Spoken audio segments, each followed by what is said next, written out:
আলহামদুলিল্লাহি রাব্বিল আলামিন ওয়াসসালাতু ওয়াসসালামু আলা সাইয়্যিদিল মুরসালিন আম্মা বা'দ ফাআউযু বিল্লাহি মিনাশ শাইতানির রাজিম বিসমিল্লাহির রহমানির রহিম আসসালাতু ওয়াসসালামু আলাইকা ইয়া রাসূলাল্লাহ ওয়া আলা আলিকা ওয়া আসহাবিকা ইয়া হাবিবাল্লাহ আসসালাতু ওয়াসসালামু আলাইকা ইয়া নবিয়াল্লাহ ওয়া আলা আলিকা ওয়া আসহাবিকা ইয়া নূরাল্লাহ।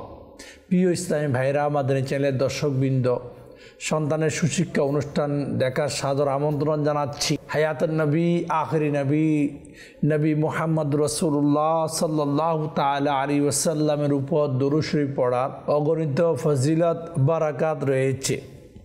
যেমন হাদিসে মুবারাকার মধ্যে আছে এইভাবে, যা সারমর্ম প্রতিটি উদ্দেশ্য সম্বলিত কাজ যা দরুদ শরীফ ও জিকির ছাড়া শুরু করা হয়, ওই কাজ বরকত কল্যাণ থেকে মেহরুম হয়ে যায়, অর্থাৎ বরকত থাকে না, মঙ্গল থাকে না।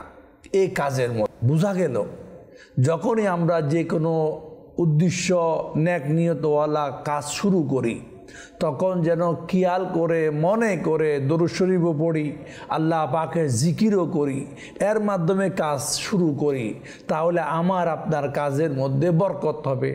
যেমন আমার আপনার পেয়ারা নবী, জিন্দা নবী আল্লাহ রাসূল সাল্লাল্লাহু তাআলা আলাইহি ওয়াসাল্লাম কাজ করার আগে, যে কোনো কিছু করার আগে বিসমিল্লাহ পড়ার তাগিদ দিতেন, বিসমিল্লাহ পড়ার জন্য উৎসাহ দিতেন। তো আমরাও যদি বিসমিল্লাহির রহমানির রহিম এর মাধ্যমে বা দরুদ শরীফের মাধ্যমে বা সুবহানাল্লাহ যে কোনো জিকিরের মাধ্যমে বা কোরআন পাঠ করার মাধ্যমে যে কোনো কাজ যখন আমরা শুরু করব, ইনশাআল্লাহ ওই কাজের মধ্যে আল্লাহ পাকের বরকত হবে। আসুন আমরা মহব্বতে একবার দরুদ শরীফ পাঠ করি। সাল্লু আলাল হাবিব সাল্লাল্লাহু তাআলা আলা মুহাম্মদ সাল্লাল্লাহু আলাইহি ওয়াসাল্লাম। সন্তান, ছেলে মেয়ে এটা একটা নিয়ামত, আর এই নিয়ামতকে যদি সৎ শিক্ষায়, সুশিক্ষায়, ভালো শিক্ষায়, নেকির কাজের শিক্ষায় যদি শিক্ষিত করতে পারি, তাহলে এই সন্তান আমার আপনার জন্য দুনিয়া আখেরাতে বড় নিয়ামত হবে। আজকে আমরা আমাদের ছেলে সন্তানকে একটা জিনিস শিখাই, পরোপকার, মানুষের উপকার, দেশের উপকার, দশের উপকার। যেমন আপনি দেখবেন আজকে রাস্তাঘাটে অনেক ধরনের আবর্জনা বা খাটা বা গর্ত বিভিন্ন ধরনের থাকে। যদি আমি আপনি একটু চেষ্টা করি, তাহলে রাস্তা পরিষ্কারও করতে পারি। কাঁটাযুক্ত বা কলার কুষা রয়েছে, ফেলে পড়ে রয়েছে, এগুলো পরিষ্কার করতে পারি, যা কেউ পরবর্তীতে কেউ যেন অ্যাক্সিডেন্টের শিকার না হয়। ফজিলত কি, লাভ কি? যেমন সহিহ মুসলিম শরীফের মধ্যে আছে, আল্লাহর পেয়ারা হাবিব নূরানি নবী সাল্লাল্লাহু তাআলা আলাইহি ওয়াসাল্লাম ইরশাদ করেন এইভাবে, এক ব্যক্তি একটা রাস্তা দিয়ে যাচ্ছিল, রাস্তার মধ্যে একটা কাঁটাযুক্ত ডাল পড়ে থাকতে দেখল। এখন এই ব্যক্তি পথিক কি করলেন, এই কাঁটাযুক্ত ডালটাকে সরিয়ে দিলেন, অর্থাৎ সরিয়ে দিলেন, ওখানে রাস্তা থেকে ফেলে দিলেন, রাস্তাকে পরিষ্কার করে দিলেন। আল্লাহ পাক এই ব্যক্তির কাজটাকে খুবই পছন্দ করলো, লাইক করলো। বিনিময়ে আল্লাহ পাক এই পথচারীর, এই পথিকের গুনাহকে আল্লাহ ক্ষমা করে দিলেন। দেখেন প্রিয় ইসলামী ভাইরা, আমাদের চ্যানেলের দর্শকবৃন্দ, কোন আমল কখন আল্লাহ পাক পছন্দ করে আমি আপনি কেউ জানি না। এই জন্য আমি বাপ, আপনিও হতে পারে বাপ, মা, পরিবারের কর্তা, আমরা সর্বদা ভালো কাজ করি এবং ভালো কাজের তাগিদ নিজের সন্তানকে দিই। রাস্তাঘাট এই ধরনের মুশকিলাত হলে পরিষ্কার করি। হ্যাঁ, অনেক সময় রাস্তায় গর্ত হয়ে থাকে, পানির মধ্যে ডুবে আছে, কেউ দেখে না গর্ত আছে, আমি জানি, তখন আমার দায়িত্ব এটাকে একটা কি সীমানা নির্ধারণ করে দেওয়া, এখানে একটা লিখে দেওয়া, বা এখানে গর্ত আছে, সাবধানে চলাচল করুন। এটাও একটা নেকির কাজ। কারণ আমার আপনার একটুখানি সহযোগিতা, সতর্কতা অবলম্বন করার কারণে আগত পথচারীদের জন্য রাস্তাটা সহজ হয়ে যাবে। না হলে যে গর্তের মধ্যে পড়ে তার ফাঁড় কি অবস্থা হবে, তার গাড়ির কি অবস্থা হবে।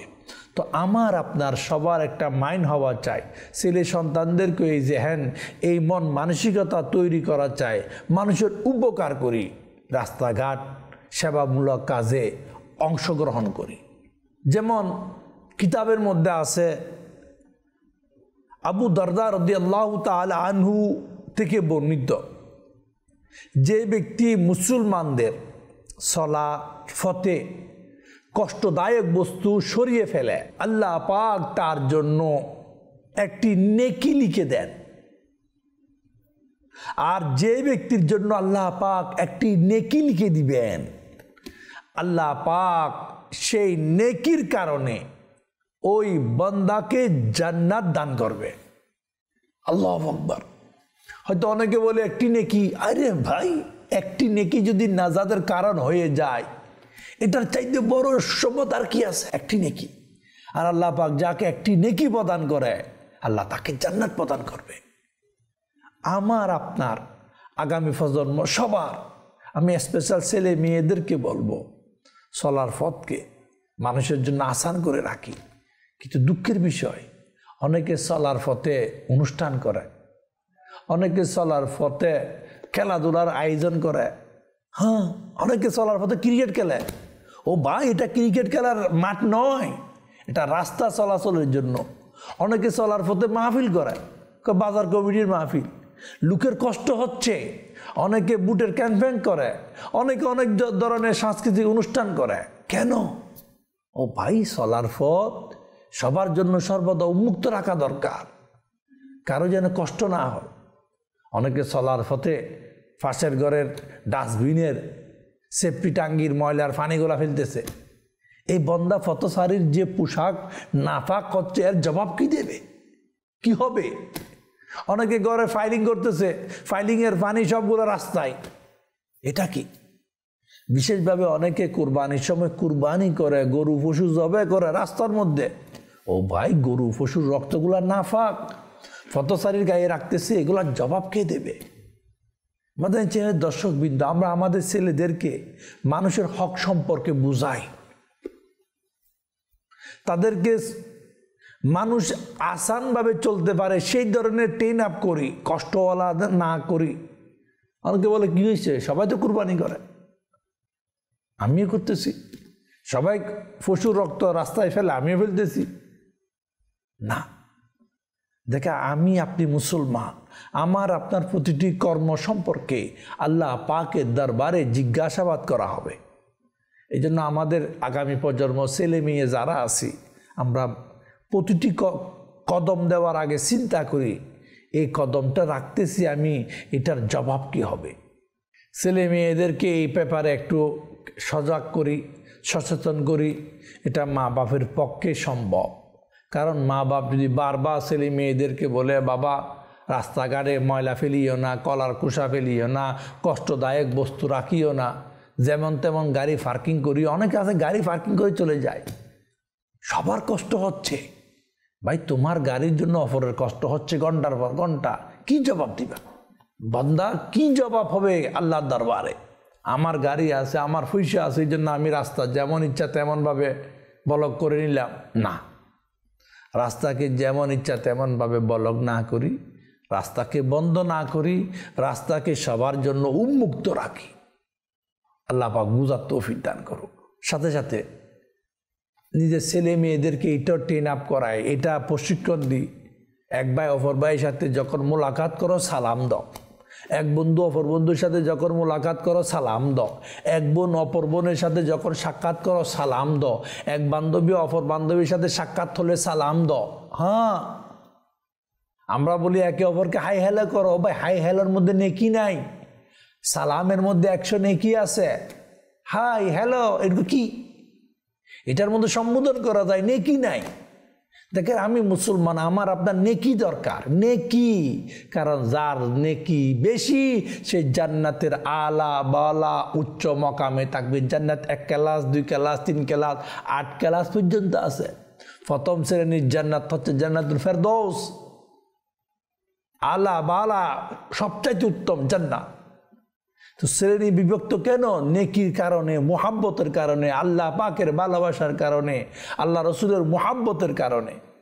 তো আমরা আমাদের ছেলে মেয়েদেরকে এটাও বলি, যখন কোনো মুসলমানদের সাথে সাক্ষাৎ হয় কি করি? পরস্পরের মধ্যে সালাম দিই। কেউ কারো দিকে যেন তাকিয়ে না তাকিয়ে এ আমাকে দিবে সালাম। যেমন কিতাবের মধ্যে আছে, আল্লাহর প্রিয় হাবিব সাল্লাল্লাহু তাআলা আলাইহি ওয়াসাল্লাম ইরশাদ করেন এইভাবে, দুই মুসলমান যখন পরস্পরের মধ্যে সাক্ষাৎ করে, তাদের একজন অপরজনকে সালাম করে, তখন আল্লাহ পাক সেই ব্যক্তিকে বেশি মুহাব্বত করে, যেই বেশি আগ্রহ সহকারে অপর মুসলমান ভাইয়ের সাথে মুলাকাত করে, মুসাফা করে। এর মধ্যে 100 রহমত নাজিল হয় যখন বান্দা সালাম দেয়, মুসাফা করে। আল্লাহ পাক ওই বান্দাকে বেশি মুহাব্বত করে যেই আগ্রহ সহকারে মুলাকাত করে, 100 রহমত নাজিল হয়। আর সালাম দাতা 90টি রহমত পায়। আর আগ্রহ করে যদি মুসাফা করে, তখন আরো এই ব্যক্তিকে 10টি নেকি দেওয়া হয়। অর্থাৎ যখন আমরা কোনো মুসলমানের সাথে সালাম করি, মুহাব্বত নিয়ে, আগ্রহ বড়ায় নিয়ে মুসাফা করি, রহমত পাওয়ার মাধ্যম হবে। তা আমরা অনেকে আছি বর্তমান সমাজে সৌজন্যমূলক হাত মিলায় অন্তরে অন্য কিছু। কেন ভাই? মুসলমান একে অপরের বিরুদ্ধে ঘৃণা, বিদ্বেষ, হিংসা অন্তরে না রাখি, এটা গুনাহ। কারণ সালামের মাধ্যমে রহমত নাজিল হয়। সালাম দিই, আন্তরিকতার সাথে মুসাফা করি, মুলাকাত করি, সালামের মাধ্যমে কথা শুরু করি। কখনো নিজের দিলে যদি ওয়াসওয়াসা এসে যায় কারো বিরুদ্ধে, এটা স্থান না দিই, কারণ এটা আমার আপনার মুশকিলাতের কারণ। তো আজকের আমাদের যে দর্শকবৃন্দ, আমাদের ছেলে মেয়ে, আমরা সবাই একে অপরের সাথে উৎফুল্ল মনে, খুশি মনে সাক্ষাৎ করি, সালাম দিই। লাভ 100 রহমত পাওয়ার সুযোগ আছে। আল্লাহ রাসূল সাল্লাল্লাহু তাআলা আলাইহি ওয়াসাল্লাম ইরশাদ করেন এইভাবে, দুই মুসলমান যখন পরস্পর সাক্ষাৎকালে হাত মিলায়, এভাবে হাত মিলায়, উভয় ভাই পৃথক হওয়ার আগে আল্লাহ উভয়ের গুনাহকে ক্ষমা করে দেন।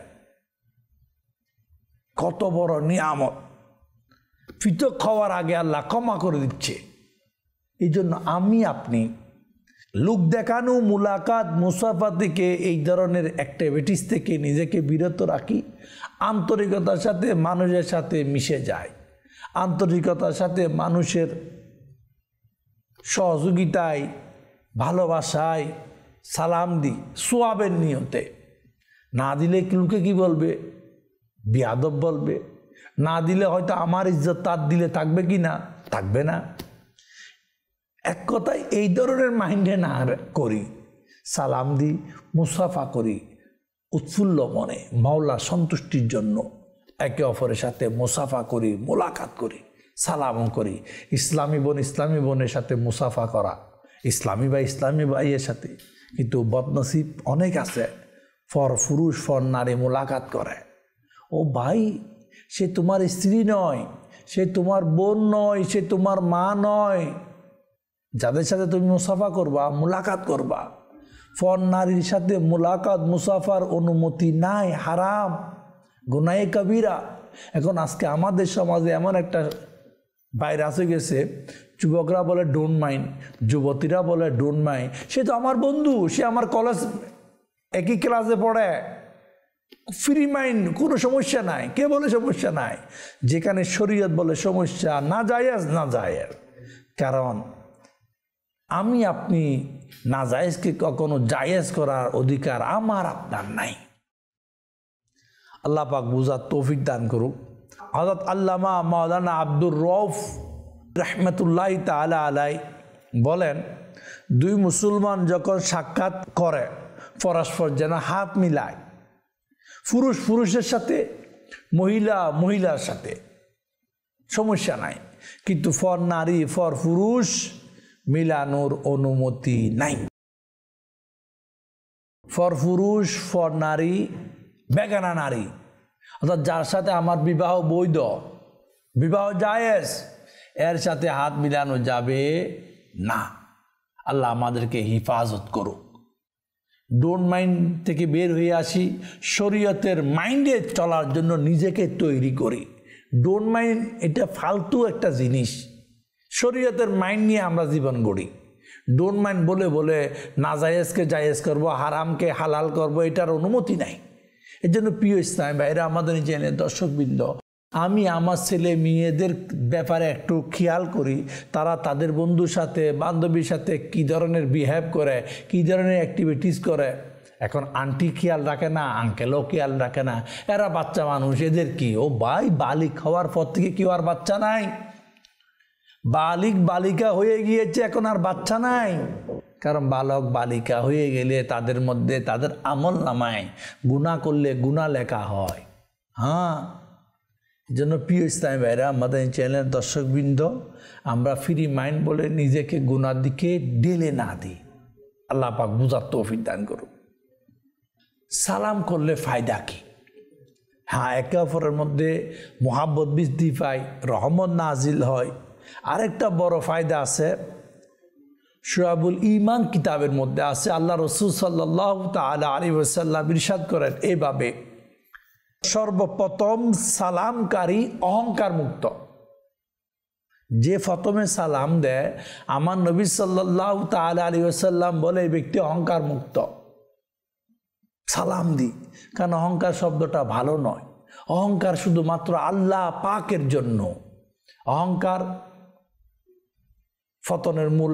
অহংকারীকে আল্লাহ পছন্দ করে না, এটাও জানি। অহংকারীকে সমাজের মানুষও পছন্দ করে না, বলে বেশি অহংকারী, ছেলেটা বেশি অহংকারী, মেয়েটা বেশি অহংকারী, কেউ লাইক করে না। সালাম দি, সবার সাথে মিশুক হয়ে যায়, মিলে মিশে যায়, সহজে অ্যাকসেপ্ট করি। অনেকে বলে না আমার মুড নাই, আমি কেমনে কি করি, না, নিজের মুড এগুলো বাদ দিই, সবার জন্য উজার খোলা মন হয়ে যায়, সবার সাথে বন্ধুত্ব সুলভ আচরণ করি, সবাইকে ইজ্জত দিয়ে কথা বলি, সবাইকে সম্মান দিয়ে কথা বলি, সবার আপন আপন ইজ্জত রেখে লেনদেন করি। এর মধ্যে ফায়দা কি? ফায়দা এটা, আমার আপনার মধ্যে ভালো একটা পরিবেশ সৃষ্টি হবে। সালাম আগে, পহলা সালাম বাদ মে কালাম। সালাম আগে। আল্লাহ রাসূল সাল্লাল্লাহু তাআলা আলাইহি ওয়াসাল্লামের জীবনের মধ্যে দেখা যায়, 63 বছরের মধ্যে দেখা যায়, আমার নবী ছোট বড় সবাইকে সবার আগে সালাম দিতেন। কি বলেন? আমরা এই আমলটা শুরু করি। অনেকে ডাক দেয়, এই কিরে ভাই, এইটা কি, এই যে ভাই, এটা যে ভাই, সালাম দি, তারপর কথা বলি। ভাইয়া, আফু, যে যার সাথে সম্বোধন করি প্রথমে সালাম দিই। রহমত নাজিল হবে, অহংকার মুক্ত হব, এরপর কথা বলি। ছোট ভাই বড় ভাইকে সালাম দিই, বড় ভাই ছোট ভাইকে সালাম দিই, ছোট বোন বড় বোনকে সালাম দিই, বড় বোন ছোট বোনকে সালাম দিই। হ্যাঁ, স্কুলে যাচ্ছি, বান্ধবী বান্ধবীকে সালাম দিই, ভাই ভাইকে সালাম দিই।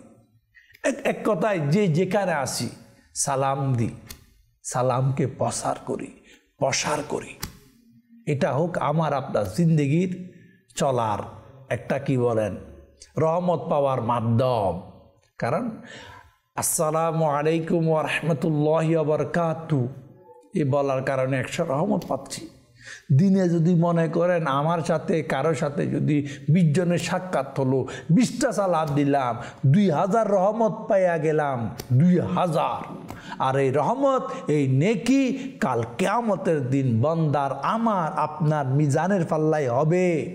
আর আমরা পূর্বে শুনেছি, আল্লাহ যাকে একটা নেকি দেয়, একটা নেকি, এই একটা নেকির কারণে ওই বন্দাকে আল্লাহ পাক জান্নাত প্রদান করবে। জান্নাত। আমরা টাকার জন্য সকাল অবধি সন্ধ্যা ওভার টাইম, পার্ট টাইম, কত কিছু নাই করি, কিন্তু নেকির জন্য কি করি? নেকির লুবি হই। টাকার লুবি লস। টাকার লুবি মানুষ টাকার কারণে, টাকার লুবের কারণে গুনার মধ্যে পড়ে যায়, সুদ ঘুষ উল্টা সিধা রাস্তার মধ্যে পড়ে যায়। না, টাকার লুব ভালো নয়, নেকির লুবি হই। টাকাকে হক হালালি, টাকাকে নেকির পথে খরচ করি, নেকির লুবি। এটা কারণ আমার আপনার কবরে পাওয়া যাবে, কাল কিয়ামতে পাওয়া যাবে, নাজাতের উসিলা হবে, আল্লাহকে রাজি করার সহজ পন্থা হবে। তো বলার উদ্দেশ্য, আমরা যারা আজকে মা বাবা আছি, আমরা আমাদের ছেলে মেয়েদেরকে সালাম দিই। হ্যাঁ, তাদেরকে সালামের কথা বলি, তাদেরকে মানুষের উপকারের কথা বলি, রাস্তাঘাট পরিষ্কার রাখার জন্য বলি, কাঁটাযুক্ত কিছু হলে সরাইতে বলি, রাস্তা বন্ধ হয়ে গেলে খুলে দেওয়ার ব্যবস্থা করি। এটার মধ্যে ছেলেকে বকা না দিই, উৎসাহ দিই, বাবা তুমি গুড, ভেরি গুড, ভালো কাজ করেছ। রাস্তার ধারে, রাস্তার পাশে, রাস্তার মধ্যে যে আবর্জনা ছিল বা ময়লা ছিল বা যে কাটা ছিল, যা কষ্টদায়ক বস্তু ছিল, তুমি সরিয়ে দিয়েছ। এটা মানব সেবা। কারণ কিতাবে আছে মানব সেবা একটা বড় ইবাদত। হ্যাঁ, এই ইবাদত করার জন্য আমরা প্র্যাকটিস শুরু করি, ইনস্টু হয়ে যায়, নিজেও করি, অপরকেও করাই, নিজেও আমল করি, ছেলে মেয়েদেরকেও করাই। আল্লাহ পাক বুঝার তৌফিক দান করুক। মাদানী চ্যানেল দেখতে থাকুন। আমরা যা শুনলাম এই শোনার উপর আমল করার আল্লাহ আমাকে, আপনাকে, সবাইকে তৌফিক দান করুক। আমিন বিজাহি নবীল আমিন। সাল্লু আলাল হাবিব সাল্লাল্লাহু তাআলা আলা মুহাম্মদ।